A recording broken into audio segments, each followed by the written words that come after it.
we're walking around a little pond out here. Oh, So, that's sweet. what's that? That's awesome. Yeah. I lost track of time. I didn't realize it's 6 o'clock already. How's it going? It's going good. Yeah, it's good to meet you. I'm Chris. Yeah, I'm Steven. Nice. So I hear you live out in Colorado. Yep, in Denver. Denver? All right. I was actually born in Fort Collins. Oh, nice. Just about an hour north. Yeah, I got family out there still. It's been a Oh, while though. that's awesome. Yeah, Nice. I don't think I could ever live where it snows though. Yeah. Yeah, it's like 80 one day and then snowing the other day. Yeah, Great. no, it's real nice summers out there. I liked it, but I don't want to deal with the winter. Yeah, winters get nuts. So, But yeah, I like the podcast that you all have. It's cool. Yeah, well, yeah, thanks for coming on, man. Yeah, I checked out some of it on Anchor. Oh yeah, Nice. we just be like, shooting the shit about life and things in life and Nice. what are we talking about today? yeah. But yeah, man, thanks for coming on. What have you been working on recently? Yeah, let the people know a little about your work. Well, I'm a hip hop artist, as you know, like you, like duels, and also do journalism.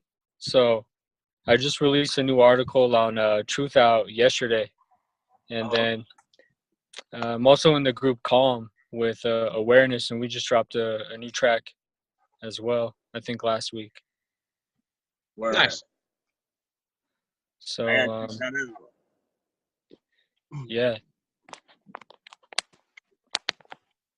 out. Man, yeah, cause it was interesting. Cause then we had met that one time at Soul's place, yeah, and I know you had been knowing him for a minute, huh? yeah. I've known Soul. Let's see, probably almost 10 years now. Damn. Oh, for real? Yeah, yeah, I think so. Since the MySpace days. Yo, did you ever like were you like ever a MySpace artist? Like you mean like had a music page on MySpace? Yeah. Oh, oh yeah, yeah. It had like that top 8 beef. You remember that? Oh, Like if someone wasn't on on your top 8, oh that was like, oh, you're not family then. Yeah, yeah. Went through all those days. We actually used to book tours through MySpace. It actually worked better. Like, for real? yeah, because you could just look up someone like a hip hop artist in Iowa or something, then contact like 5 of them and get a show booked. And yeah, Dang. worked really good.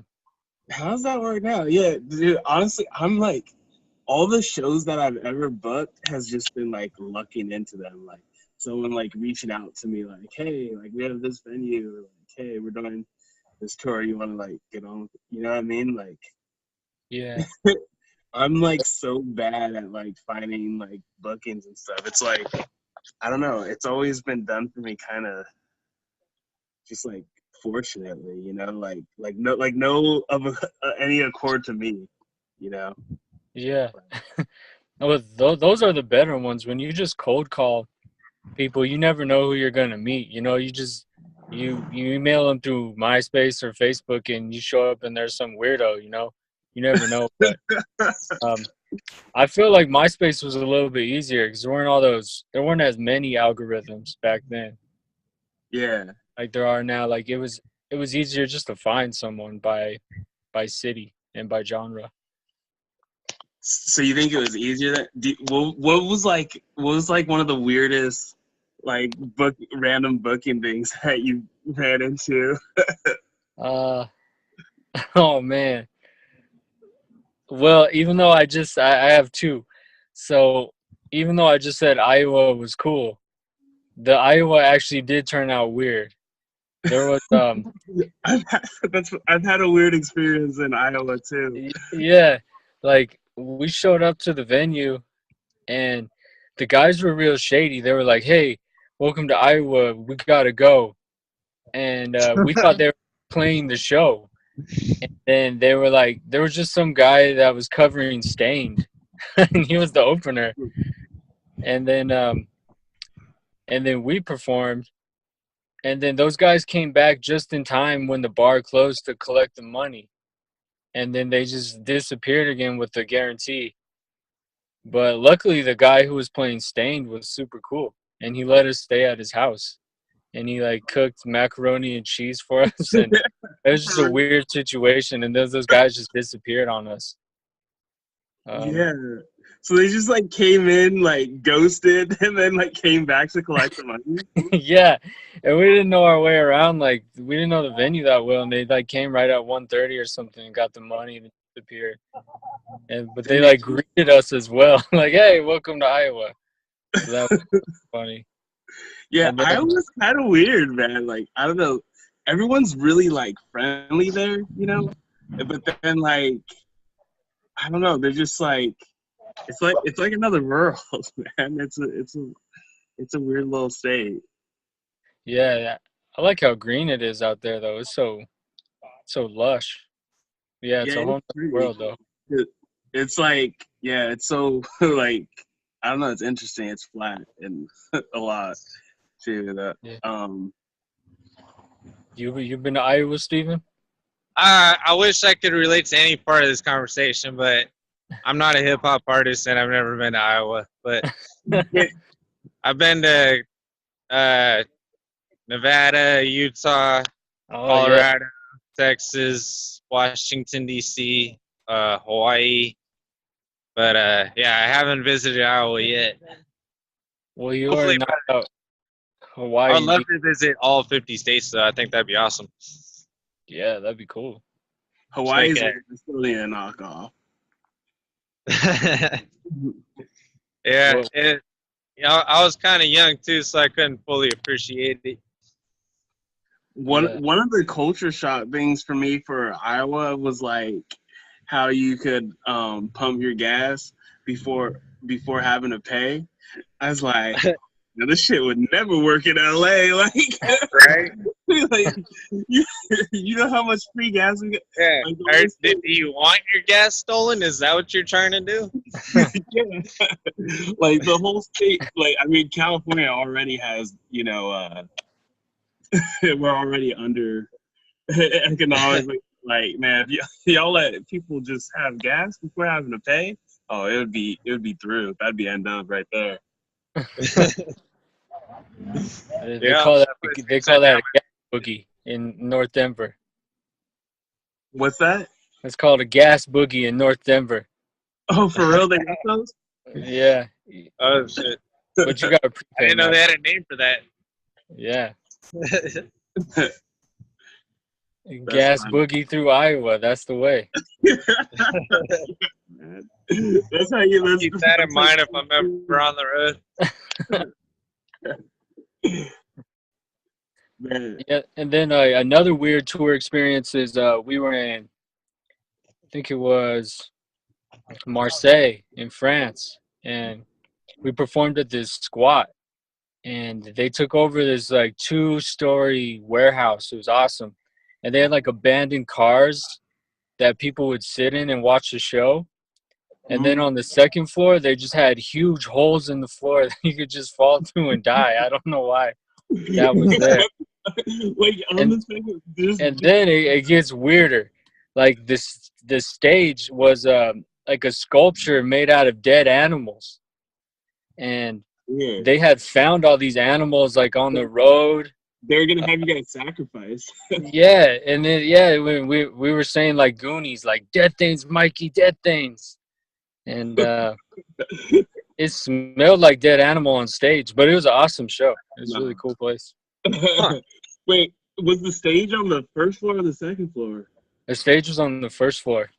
Oh, okay. At least you have to worry about like people like, moshing out and like falling through. Yeah. Yeah, it was like Yeah, really worry like about people countercultural spot. But it was Yeah, I heard France has a lot of spots like that, like super counterculture and just like getting live, dude. yeah. Yeah, they have all kinds of squats and communes and yeah, cool stuff.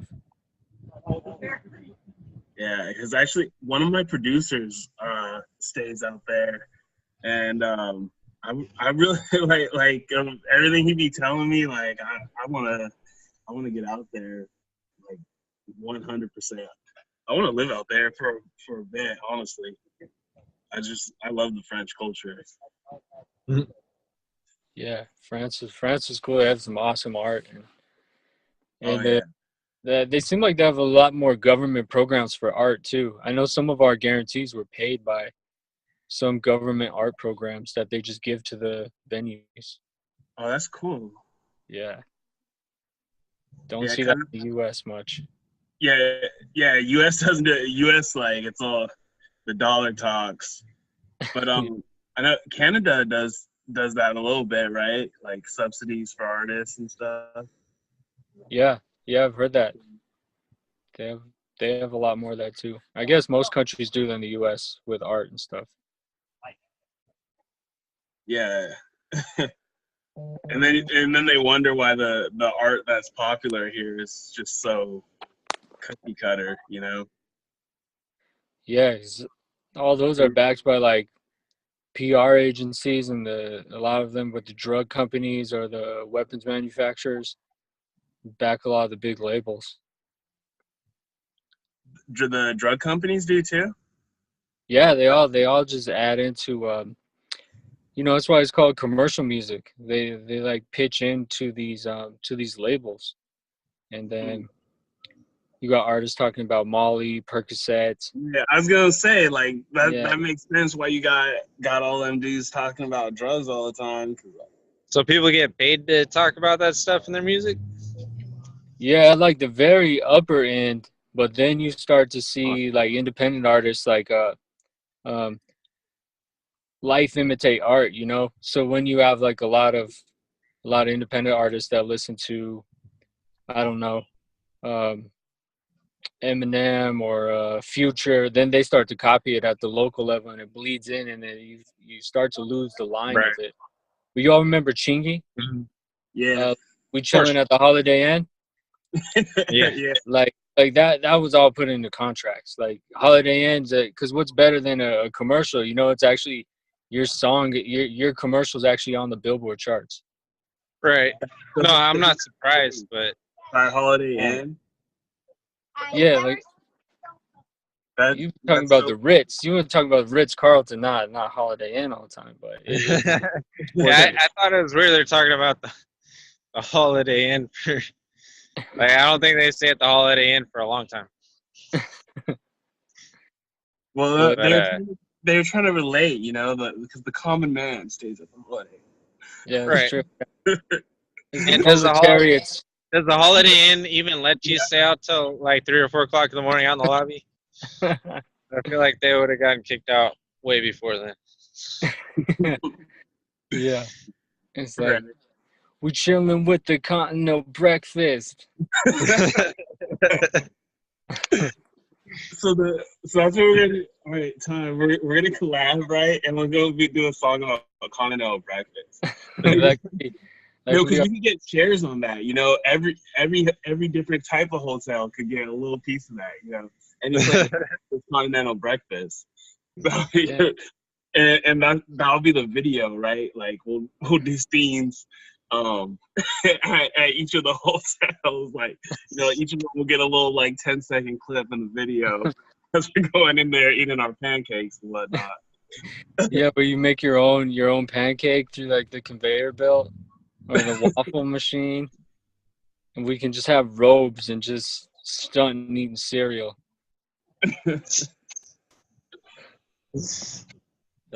Actually, there's a time when the cops pulled me over in Indiana and took my fucking car. Actually, like, so I had to walk like miles, like, right, to find a place to like sit down, because I was there like just hiking with all the shit that was in my car, because I was traveling cross country, right? And the place that I went to actually ended up being really nice, and they gave me like a free continental breakfast and everything because they understood my situation.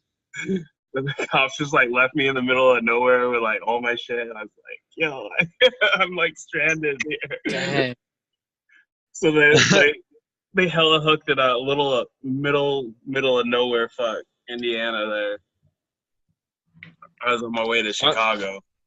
Didn't quite make it. Dang, that's crazy. Hey, you made it out though. You're good. You're still here. Oh no, it was funny, dude. This town was so middle of nowhere.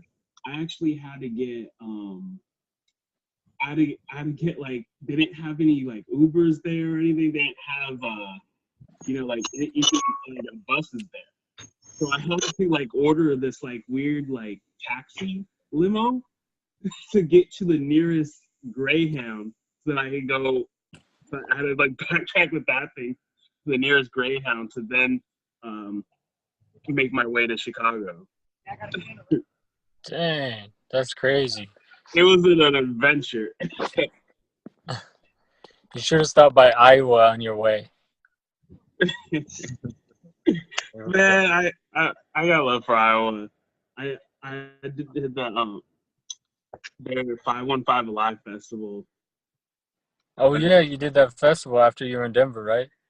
Yeah. And Tech Nine actually headlined it, and that was the first time that I saw him live. Like honestly, God, like he's like the best hip hop performance I've seen live. Like Yeah. Tech Nine set is crazy. Yeah, Tech Nine's awesome. Yeah, super live. Yeah, he's great, man. Man. So yeah, things all around the country happening though, and like what's the latest that you've been writing about in Truthout? What's going on with that? The last thing I was writing about were the J20 protests. I heard about that. And that was on Trump's inauguration. There was a protest, and basically a couple people broke some windows in the protest, and then the police kettled off 200 people from the protest and just mass arrested them and charged everyone with multiple felonies, up to 60 years in prison a person, up to 75 years a person, some people. And it was just a crazy mass arrest, and totally illegal just to round up that many people and then give them these blanket charges, They say they gave them how many years? So they gave them charges that would equal up to 75 years in prison if they were convicted. What? And then the state, they didn't want to take 200 and plus people to court, so they were trying to get them all to do plea bargains. Yeah, and those plea bargains were still ridiculous, and these people were just protesting. So I was interviewing some of those people, and luckily all these people went to court and they fought it and pled not guilty, and a lot of these cases have been dropped. They want you to take that plea bargain. That's a lot of people don't realize. They'll scare you into it. They're like, oh, well, if you don't take it, you may get 75 years. That's how they get a lot of people to take those plea bargains and just do no contest. Yeah, and only about 2% of all cases go to a trial because most people take pleas. Yeah. Yeah, and But luckily, a lot of those people, they've had their cases dropped because it was so just crazy once it was actually confronted in the open. But I think the next trials are in May, and there's still under 50 people that have to still go to trial. Wow. So there's And like, dang, so there's like 200 people being tried at first, or? yeah, over and when it started in November, I think it was 250 people had trials scheduled. Dang. So And, what did they try to say the grounds were for arresting them? so like they had them on felony riot charges, like conspiracy riot, property damage. Some of them got charged, I believe, with maybe trying to assault an officer. It was different for everyone, but mostly these felony rioting charges and property damage charges. Uh-huh. And they just rounded up like 200 people in it. So that's what was so ridiculous about it. Damn, that's crazy. They were able to round up that many people. And a lot of them were street medics. Some of them were actual lawyers, like National Lawyers Guild observers. And then some of them were even journalists that they arrested. So I apologize ahead of time. We're driving back home right now, so I'll be in a vehicle for a minute. This is great. We get to like, watch it. I'm fucking the whole podcast up, I know. Yeah. Oh my god, great. I don't know how bad the sound came out with the cars driving by and whatnot too earlier, but I guess we'll just see how it goes. Start time. sounds good. All right. So where were we? J20. Yes, we're talking about J20, and then the article I just released yesterday was an interview with Scott Crow, who was a co-founder of Common Ground Collective, which started after Hurricane Katrina, and I was interviewing him about temporary armed self-defense, and we were talking about gun control and the gun debate and the protests that were going on in that interview as well, and how the whole gun debate's framed. I think it is too. And wait, is that interview on Truthout? Yeah. Okay. So Yep. everyone watching, make sure to check out Truthout for that. Because Scott Crow is definitely an interesting dude. That guy's got a lot of info on a lot of things. That's right out this town. Right there. So yeah. So what were you guys talking about in regards to how the gun debate went? Oh yeah. So when we were talking, so for one, we were talking about it's either keep all the guns or get rid of all the guns. So this is like this dichotomy you see, and a lot of the time the whole self-defense narrative is left out. So if you look at what Malcolm X was talking about, the Black Panthers, or the Chicano movement, even some there was even some anti-rape groups in Texas that were all women who took up arms as well. Right. And they would show up to the courthouse when a rapist was on trial, and they would have arms with them, or they would do training with women to teach them how to use arms to protect themselves if they needed to. So I'm talking about things like that, of how it gets framed just so one-sided right off the bat. Yeah, because I thought that because the whole thing with the recent march, for instance, like they call it the March for Our Lives, and it kind of implies that if you're not with them, then you want people to die or something. You know what I mean? The way they always twist it, and what I think a lot of people don't realize that the people who would be most affected is the most marginalized people, because it's always that's been needed for guns to protect, you know, whether it be, you know, women in assault cases, whether it be the Black Panthers protecting, you know, that voice always gets lost in this gun control. Yeah, so that's exactly some of the things we were talking about, and yeah, at the March for Our Lives protests, a lot of those students actually they were joined in with solidarity with like Black Lives Matter. I saw, and that protest was pretty cool because they also had some people who were talking about the state being armed so much as well.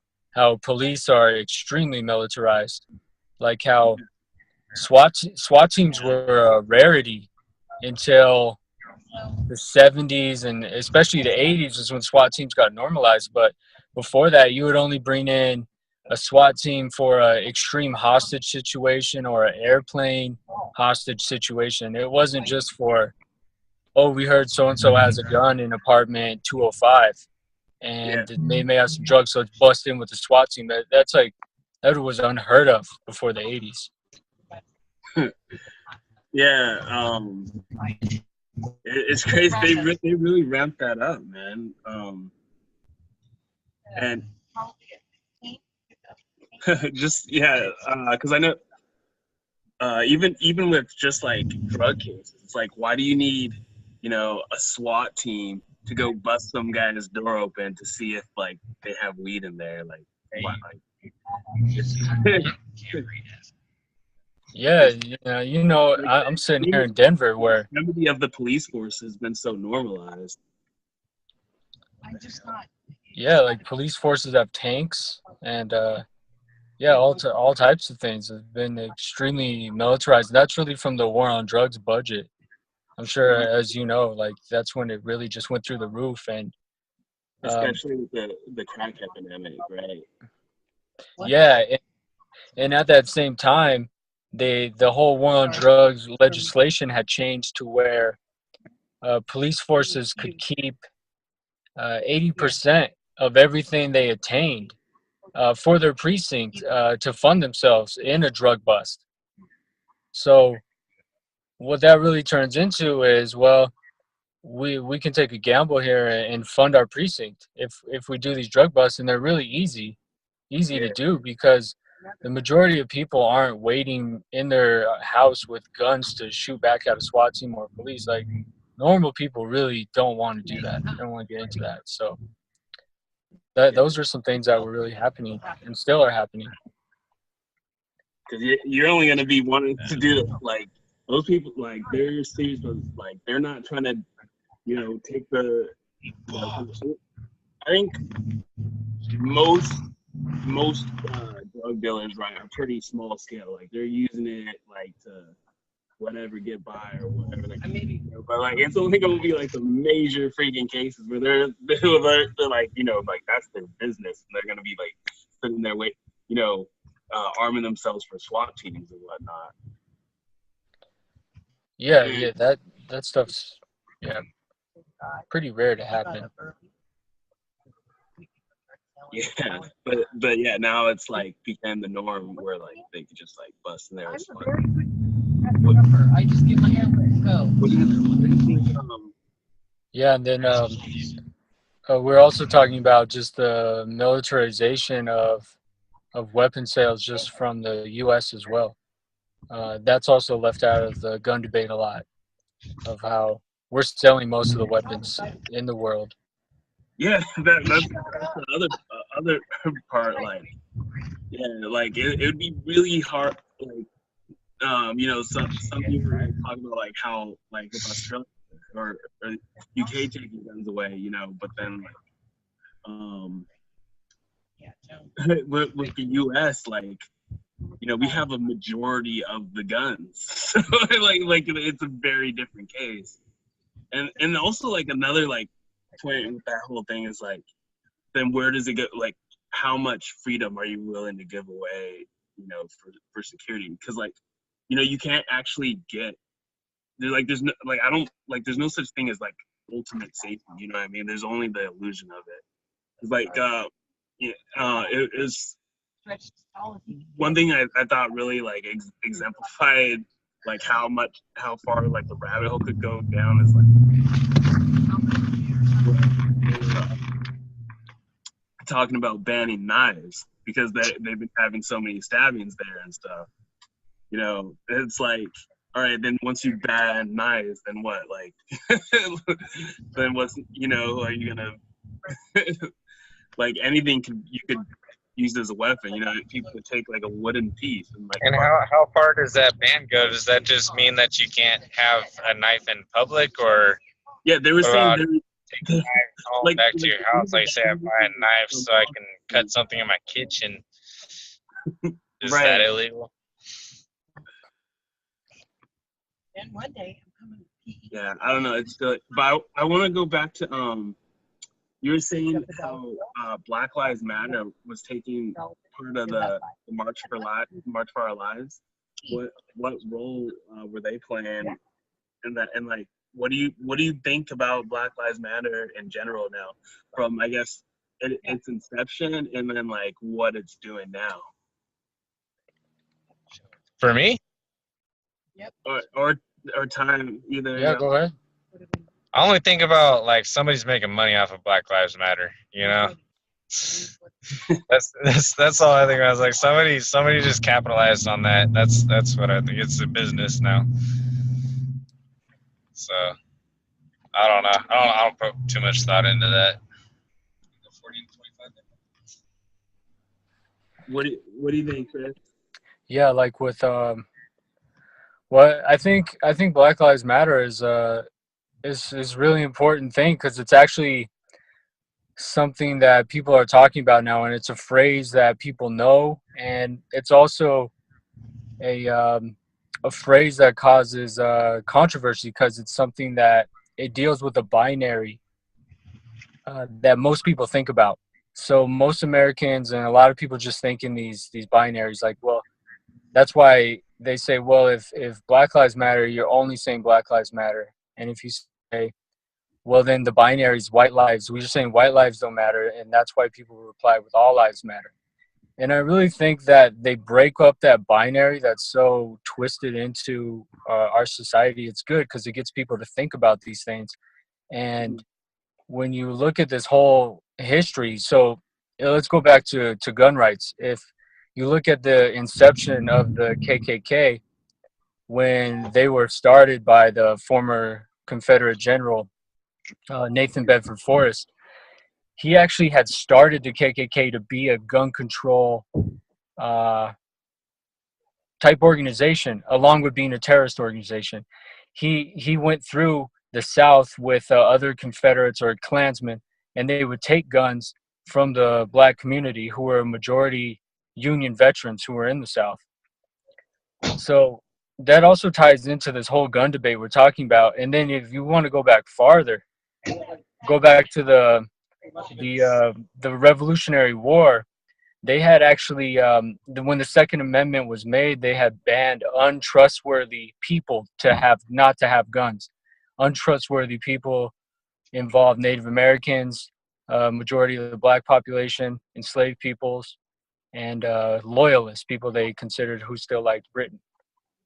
So I think that Black Lives Matter is extremely important because when you had Trayvon who was being killed, Rekia Boyd, Mike Brown, it actually gave this movement something that catalyzed it and gave it some form of branding.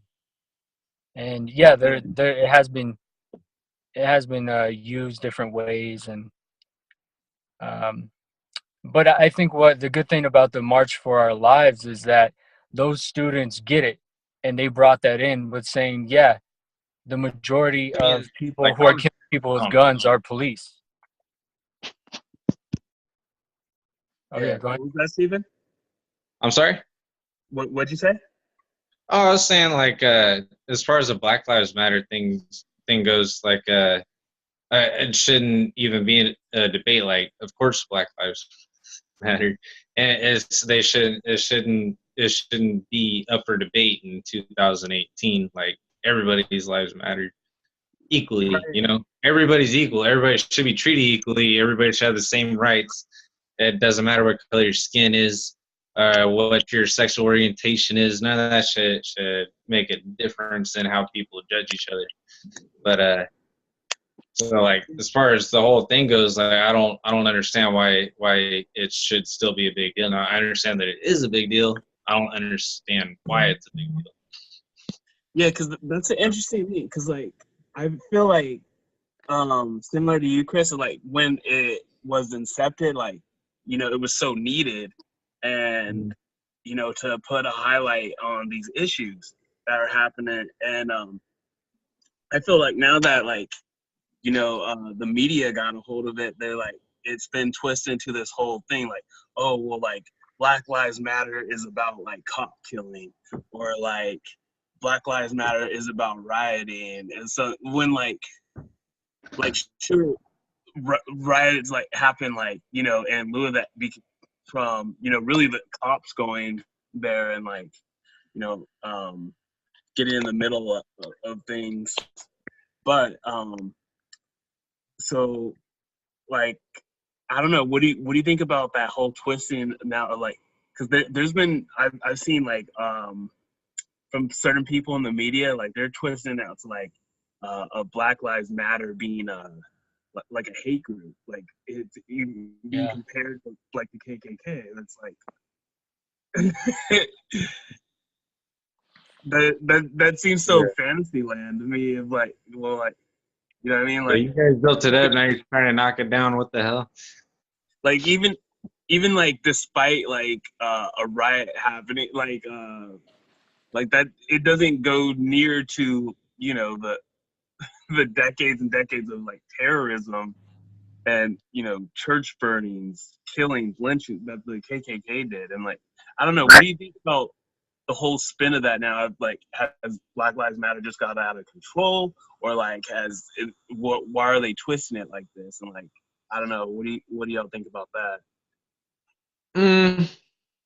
I don't know if it's necessarily gotten out of control. It's kind of whatever the media makes of it, isn't it? They say it's out of control. They show a couple of videos where a couple of people are acting ridiculous, and all of a sudden it's a big deal across the country. But is it really?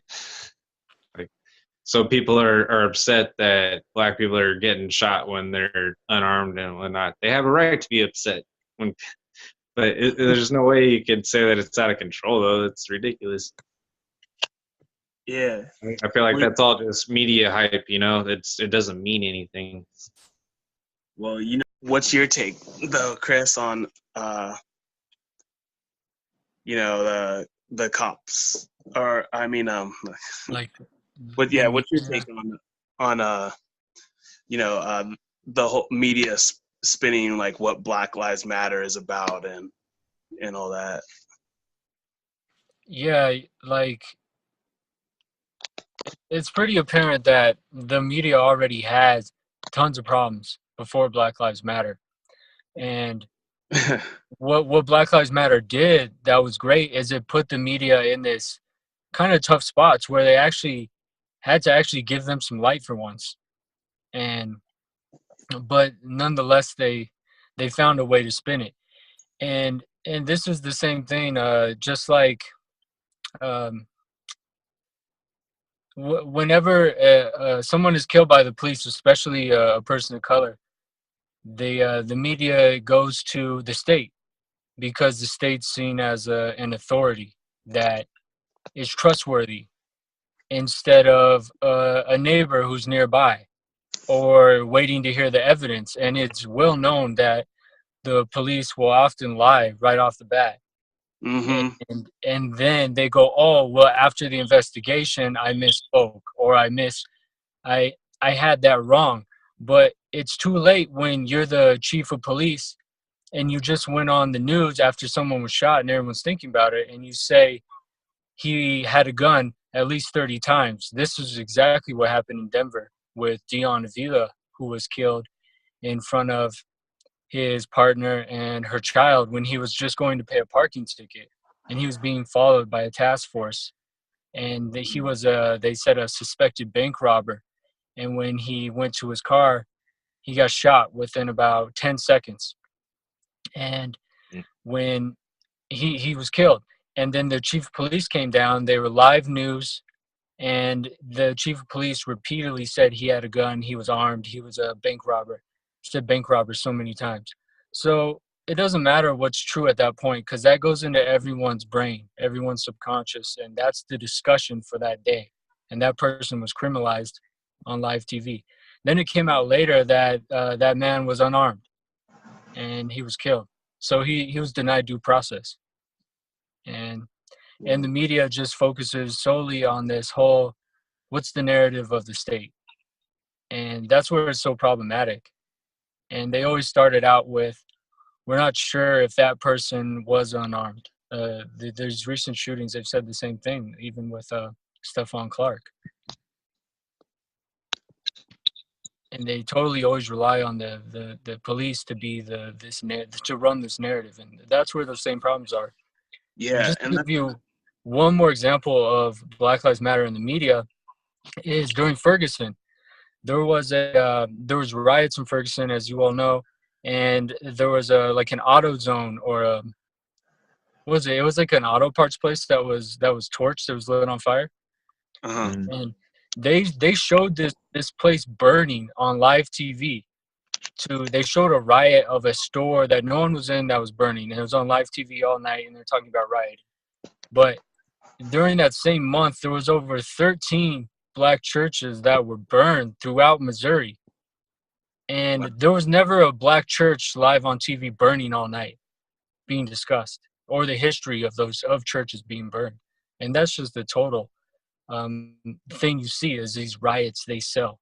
And that's what people like to see on the media. And it also reinforces these false white supremacist stereotypes. yeah, that's the thing with them too, because like they'll point out like the riots, right? But they don't actually talk about the issues that led up to that. Like they're acting like, like these people are just crazy and they're rioting out of nowhere. Mhm. But like that never happens. Like if you talk to anyone like who was there, you know what I mean? Like it's always it would be like a peaceful protest, and then the cops show up, and then they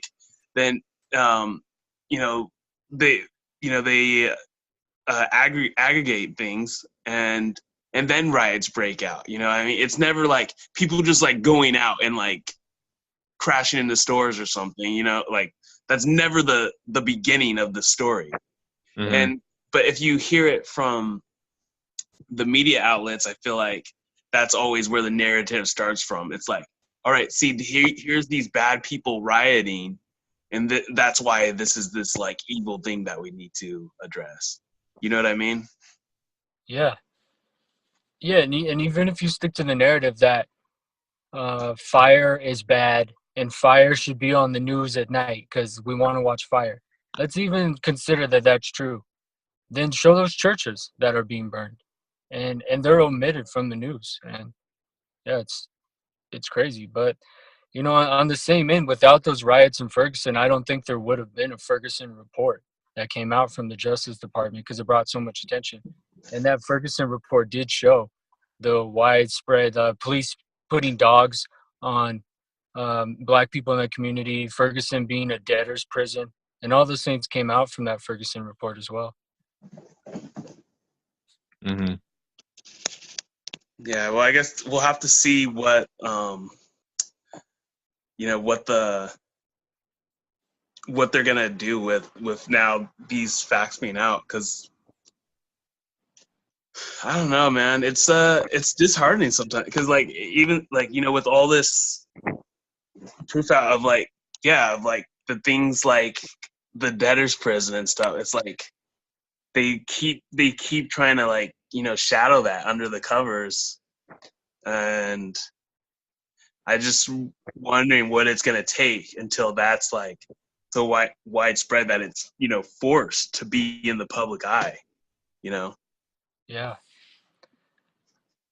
I think like that's why I think the term Black Lives Matter just needs to be reinforced more and more and explained to people who don't understand the poison of white supremacy, where you have more preschoolers and kindergartners that are black or people of color, children of color. They're disproportionately expelled and suspended at the kindergartner age. And then the school to prison pipeline, the same situation. The crack cocaine sentencings, totally disproportionate, and Obama lowered it a little bit. But even people pulled over on the highway, even job callbacks. The recent job callback survey showed that a white person with a felony gets the same callback rate for a job as an African American male who has a clean criminal record. Yeah, well, like for one thing, like, you know, my government name's Afia. Like they see that and they're like, oh yeah, that's the name. Like that's one It's thing. definitely not white, that's for sure. Yeah, that's one thing that plays into it. Like they say the name of Fire, they're like, "Oh shit! Like, is he black? Is he a terrorist?" So, like, we're not gonna take a chance with that one. But I don't know. It's it's silly, man. So, yeah. What's some other stuff that you and Scott got into on that? On the interview, well, do you all know a little bit about like Scott's story when he went to New Orleans? I only a little bit. Actually, I have one of his books. Do you have Black Flags and Windmills? Yeah. Are you the one who gave me that, or was that sold? I don't think Price sold it. Yeah. Yeah. So I mean, I read a little bit. So like, but yeah, fill us in any major things for the people. Yeah. So let me just tell you a little bit about when we were talking about armed self-defense. So he went to New Orleans a couple weeks after Hurricane Katrina, and he was one of two white men who were invited into Algiers, and they were trying to look for their friend. And the guy he was with turned out later, they found out he was an FBI informant. But what they did essentially was, in this area in Algiers, there was a white militia who had guns, and they were killing black people in the community. And they were pretty much deputized by the New Orleans police to do this. And they even admitted to a Danish film crew that they killed at least 19 black people, this militia. And they were threatening his friend's house. And what they did was, Scott Crow and some other people, they actually brought arms themselves. And they stood and they did patrols around that house to make sure they were safe, and they helped protect that community with arms as well. And they actually got into a standoff with this militia. They were the Algiers Point militia, is what this white militia was. And they got into this standoff, and no one got shot. I mean, no one shot at each other. But when they stood up for themselves, they noticed that the militia was no longer trying to attack them or kill them. So that's really the main example he's talking about of this temporary armed self-defense, and why it was necessary for their survival and to embolden the community. And this militia also had this thing called a paper bag test that they did by one of the bridges. And if you were darker or as dark as a paper bag, they wouldn't let you cross the bridge. They only there was only a white only bridge that they were doing. And these were just people from the community who were just white supremacists that did this. Wow. And that's that's just the armed self-defense part. You know, other things they did was they just had a bunch of community members and people from all over the country come down, and they helped do relief efforts, like set up free schools, re-drywall houses, do roofing, all types of things. It was a really good story and good book. Yeah, man, I'm definitely gonna have to finish that one. That's What's the name of this book again? Black Flags and Windmills. Okay. Yeah. Yeah, so check that out, y'all. Yeah, I got that one. Actually, when we met in Denver, yeah, Soul gave me that as well as a few other cool stuff. Nice. Yeah, and I've been just like following Scott, like just like stories about him. I've been seeing popping up. He's like in it, man. He's a warrior. Yeah, Scott. He worked in like the anti-apartheid movement, the animal rights movement, environment. Yeah, he's knowledgeable figure for sure. Man, animal rights. I know because I know you're out there in Denver, and you guys have like I feel like a pretty large vegan population there, right? What do you Um, what do you think about all that? I feel like it's pretty big, but we don't have like a huge abundance of. I feel like we have a really big vegan culture out here. You have like the Water Course and City O City and those groups, but Mm-hmm. and I don't think anything like LA or those areas. But LA's changed a lot in recent years. Like we didn't always used to be such like vegan hippies. Like I don't know. It's really it's really different, man. I think I told you I just started pretty much like the anti-vegan diet. Steak and eggs, man. That's it. That's all I eat. is it like high carb diet? I mean low Uh, carb. yeah, no carbs. You're trying to only eat fats, no sugars. Okay, kind of like a paleo.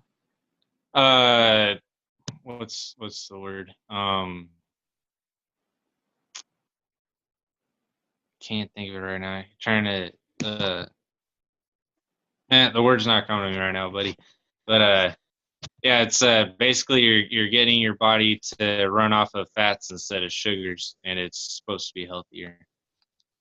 But yeah, because we're all set up on these sugar diets nowadays, and it's really not healthy. That's why there's such a high rate of obesity in our country. So Yeah, sugar's one of those things you gotta really take in balance. Like I'm a big fan of carbs. Like it doesn't make I do everything contrary to all the the new thing.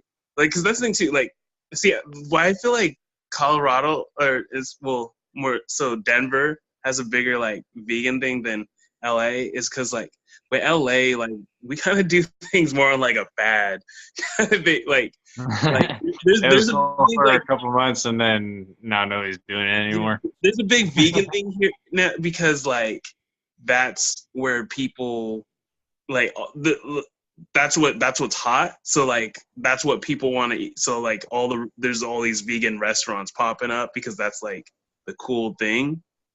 But whereas like I don't know, I just felt like Denver is like really more into it. Like they're like that's their lifestyle. Like they've been vegan, for like 10 years plus, Yeah. I can't speak on it. I don't know anything about that. But I don't know. But I like yeah, my eating habits are pretty like contrary to all that. Like I eat meat like whenever I can. I don't eat like meat all the time, but I definitely eat it a lot. So whatever you feel like eating at the time, that's what you get. Yeah, and you know what? I don't know. It's weird. I just because I don't plan. I'm not like a planner person. I just kind of go with the flow, and things just like work. Like I happen to have a really well balanced diet, but it's like I don't even like plan that out or anything. It's just like that's just what I like. Like I like fruits and vegetables.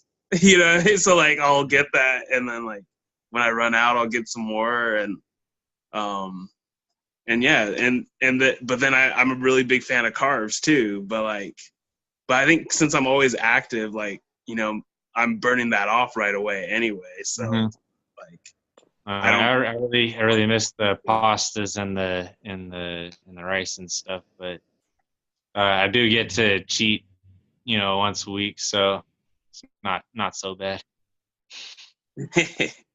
Nice.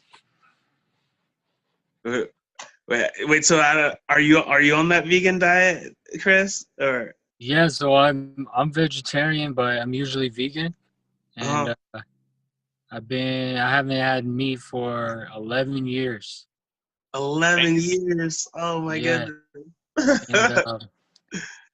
and like I was born with a lung condition to where my lungs like randomly collapse, and after those surgeries, I just I stopped eating meat, and I just felt better on how I was, and then it just became a discipline for me after that. And then I was friends with Common's dad, Lonnie Lynn, and he put me on to Dr. Sabi. And have you ever studied him? Uh-uh. Like Nope. Dr. Sabi was this he was like the health minister of Tanzania for a while, and then he was in Honduras, and like some people from TLC went and saw him, and he was this herbalist who promoted like an all natural kind of like plant-based diet. And when I learned more about that, I was really intrigued by it too. So it's kind of just a personal discipline for me. And then it started to fall in line with some of my the ways that I didn't like the whole how the meat industry was set up in the U.S. with the Right. massive That's the massive amounts of of slaughterhouses and those effects on the environment. But um, yeah, so that's kind of the way I got deeper into it. I for see. sure. It makes sense that you be in a group with Calm. I don't know. I've always felt like ever since you always have this like really like calm kind of relaxed vibe to you too. That's funny. Like yeah, dude, you're the type of cat that I would want to like stand by in like the middle of a tornado because I think everyone would be running around with their heads cut off and you would just go, no guys, this is how we're gonna like weather this storm. we need to go build a space over here. Like you like the calming one to come talk to. Yeah, I just stay chill till I do a show, and then I save my energy, I guess. There you go. Just chilling. Yeah, let's go to that underpass over there, and when that tornado comes. Yeah, so you just store it up for crunch time. Yeah. Yeah, we totally need to do a show together. Yeah, let's do it. Yeah. All right, man. I'll come out to Denver, man. I'll come. we can get something booked, or if next time I come out to Cali. When are you planning on coming to Cali? Maybe over the summer. It might be For real? coming. Yeah. All right, let's do it. I'll let you know beforehand, though. All right, yeah, let's book some. I'm not sure how much time we have left before this thing cuts off again. I think we got like 10 minutes. Okay. Well, this has already been a pretty good show. Sorry I wasn't able to participate as much as I usually do, but it's kind of hard to hear you guys when I was outside. I couldn't really keep up with the conversation too well. But yeah, hey, whenever you guys wind up doing a show, let me know, and I'll try to find a way to make it out there too. That'd be awesome. Cool. Where are you at, Steve? I'm just north of Sacramento, so. Oh, okay. Yeah, about 6 or 7 hours from Afaya. Nice. Okay. Yeah. Sweet. Yeah. It's been good listening to you too. Colorado. Word. So you got a new song out with Calm. What's that about? So that song's called No Pain, No Pain. And No Pain, No Pain? yeah. just no pain, no pain. And Word. it's about so I told you about my lungs when I was having the lung surgeries, and after that I was pretty heavily taking Percocet for a long time, and that's pretty much most of the whole Calm album. The Anti Smiles album was um, about being on Percocet and having this like this false happiness, false inspiration, and but really embracing it. And what No Pain No Pain was pretty much kind of writing like a breakup song to drugs, and really working on just going cold turkey at that moment, and finding discipline with that. So that's kind of what that track is about, and that was about 8-10 years ago when I stopped.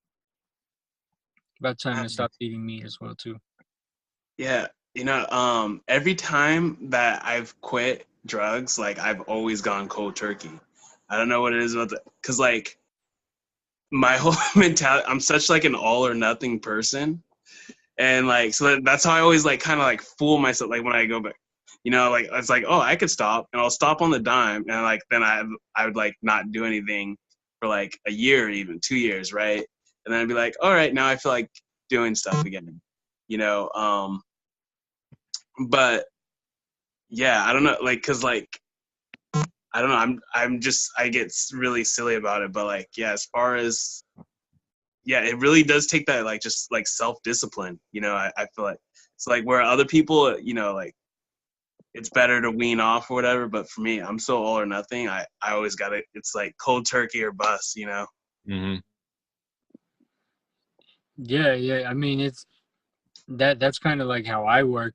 It's so different though. I mean, drugs are so deep, because they tie into your environment, and for some people that's their healthcare, just doing drugs. Right.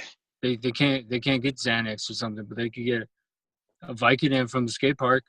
So they medicate that way. Yeah, but yeah, I agree with like what you're saying.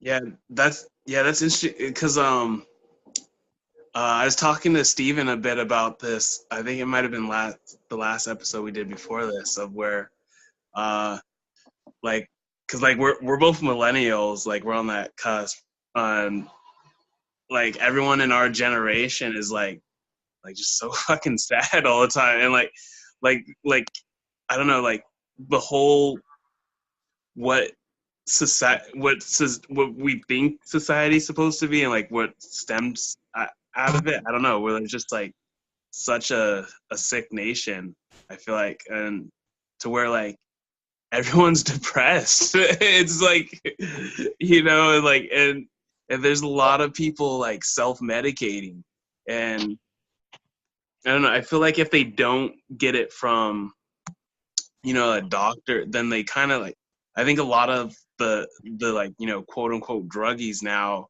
are doing it, like they kind of gravitate towards the chemical imbalance that they're feeling, Yeah, I think there is an alienation and a huge lack that's going on, and I feel like it's not being discussed. I mean, like right now, we're all three of us are having a conversation. This is extremely rare what we're doing. I'm looking at you and talking. Most people, I'm a teacher, so most of my students are staring at their phone when I'm teaching. Maybe it's because I'm so calm and boring, but it's hard to actually get them to even engage in a conversation with themselves. And I feel like everyone's looking at screens and not really talking to each other. And there's almost a spirituality I feel has been lost with conversation. And I do notice people look at each other at shows. But very rarely, I feel most people are halfway inside of reality. And they think they're doing the right thing because they're consuming on their phone, which is they're buying their identity, which is also false. That's you are what you materially grab. That's something from the 20s, But people also think I'm not checked out of society. I'm getting followers. I'm getting likes. That means I'm cool. And I'm looking at my screen because I'm marketing myself. And I really think there is something to be said of that, actually, what you two are talking about. And the new studies show the more you use social media, the more you're depressed. Yeah, because there's a disconnect there, you know. Like there, like you mentioned, a lack of spirituality. I feel it because if you stay, you know, you could stay on your phone all day, you know, talking to people on Instagram and Facebook, but it's not the same thing. Like when there's there's a level of connection that you have when you talk with someone, you know, like, you know, face to face, than, you know, just typing it on your phone, you know. Yeah. Like there's something there's the you know, because you can't replace humanity. There's definitely uh, there's that spirituality of bonds that you feel like when you're with a person in person, you know. Mm-hmm.